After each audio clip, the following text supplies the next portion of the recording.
ಕಮಲ್ ಹಾಸನ್ ನಟನೆಯ ತಗ್ ಲೈಫ್ ಚಿತ್ರಕ್ಕೆ ಪ್ರೇಕ್ಷಕರಿಂದ ನೀರಸ ಪ್ರತಿಕ್ರಿಯೆ ವ್ಯಕ್ತವಾಗುತ್ತಿದೆ. ಮೊದಲ ದಿನವೇ ಚಿತ್ರಕ್ಕೆ ನೆಗೆಟಿವ್ ಟಾಕ್ ಶುರುವಾಗಿತ್ತು.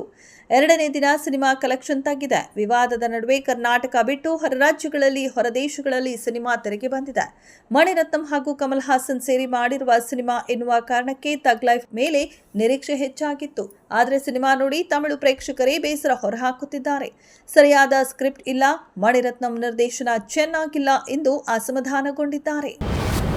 ಬಿಲಿಯನಿಯರ್ ಉದ್ಯಮಿ ಎಲನ್ ಮಸ್ಕ್ ಅವರು ದಿ ಅಮೆರಿಕ ಪಾರ್ಟಿ ಎಂದು ಹೆಸರಿಸಬಹುದಾದ ಹೊಸ ರಾಜಕೀಯ ಪಕ್ಷದ ರಚನೆಯ ಬಗ್ಗೆ ಸುಳಿವು ನೀಡುವ ಮೂಲಕ ಅಮೆರಿಕದ ರಾಜಕೀಯ ಭೂದೃಶ್ಯದಲ್ಲಿ ತೀವ್ರ ಊಹಾಪೋಹಗಳನ್ನು ಹುಟ್ಟುಹಾಕಿದ್ದಾರೆ. ಮಸ್ಕ್ ಮತ್ತು ಯುಎಸ್ ಅಧ್ಯಕ್ಷ ಡೊನಾಲ್ಡ್ ಟ್ರಂಪ್ ನಡುವೆ ಹೆಚ್ಚುತ್ತಿರುವ ಬಿರುಕುಗಳ ಹಿನ್ನೆಲೆಯಲ್ಲಿ ಈ ಬೆಳವಣಿಗೆ ಬಂದಿದೆ.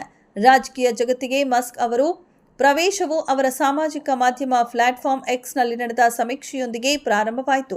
ಅಲ್ಲಿ ಅವರು ಮಧ್ಯದಲ್ಲಿ 80% ಜನರನ್ನ ಪ್ರತಿನಿಧಿಸಲು ಯುನೈಟೆಡ್ ಸ್ಟೇಟ್ಸ್ನಲ್ಲಿ ಹೊಸ ರಾಜಕೀಯ ಪಕ್ಷದ ಅಗತ್ಯವಿದೆಯೇ ಎಂದು ಬಳಕೆದಾರರನ್ನ ಕೇಳಿದರು. ಪ್ರತಿಕ್ರಿಯೆಯು ಅಗಾಧವಾಗಿತ್ತು. ಸರಿಸುಮಾರು 80% ಪ್ರತಿಸ್ಪಂದಕರು ಈ ಕಲ್ಪನೆಯನ್ನ ಬೆಂಬಲಿಸಿದರು.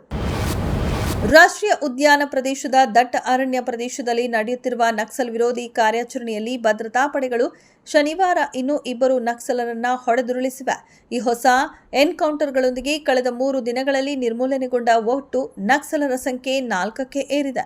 ಇದರಲ್ಲಿ 2 ಉನ್ನತ ಮಟ್ಟದ ಮಾವೋವಾದಿ ನಾಯಕರು ಸೇರಿದ್ದಾರೆ. ವಾರದ ಆರಂಭದಲ್ಲಿ ಪ್ರಾರಂಭವಾದ ಈ ಕಾರ್ಯಾಚರಣೆಯು ಕೇಂದ್ರ ಸಮಿತಿ ಸದಸ್ಯರಾಗಿದ್ದ ಉನ್ನತ ನಕ್ಸಲ ನಾಯಕ ಸುಧಾಕರ್ ಅಲಿಯಾಸ್ ಗೌತಮ್ ಮತ್ತು ತೆಲಂಗಾಣ ಮತ್ತು ಛತ್ತೀಸ್ಗಢದಾದ್ಯಂತ ಒಟ್ಟು 45 ಲಕ್ಷ ರೂಪಾಯಿಗಳ ಬಹುಮಾನವನ್ನ ಹೊಂದಿದ್ದ ಭಾಸ್ಕರ್ ರಾವ್ ಅಲಿಯಾಸ್ ಮೈಲಾಪುರ ಅಡಲ್ಲು ಅವರ ಸಾವಿಗೆ ಕಾರಣವಾಗಿದೆ.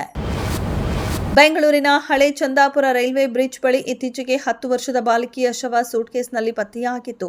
ಈ ಪ್ರಕರಣಕ್ಕೆ ಸಂಬಂಧಿಸಿದಂತೆ ಪೊಲೀಸರು ಬಿಹಾರದಲ್ಲಿ 7 ಮಂದಿ ಆರೋಪಿಗಳನ್ನು ಬಂಧಿಸಿದ್ದಾರೆ. ಕರ್ನಾಟಕಕ್ಕೆ ಕರೆತರುತ್ತಿದ್ದಾರೆ. ಬೆಂಗಳೂರು ಗ್ರಾಮಾಂತರ ವಿಭಾಗದ ಪೊಲೀಸರು ಆರೋಪಿಗಳನ್ನು ಹೆಡೆಮುರಿ ಕಟ್ಟಿದ್ದಾರೆ. ಕೊಲೆಗೆ ನಿಖರ ಕಾರಣ ತಿಳಿದು ಬಂದಿಲ್ಲ. ತನಿಖೆ ಬಳಿಕವಷ್ಟೇ ನಿಖರ ಕಾರಣ ತಿಳಿದು ಬರಬೇಕಿದೆ.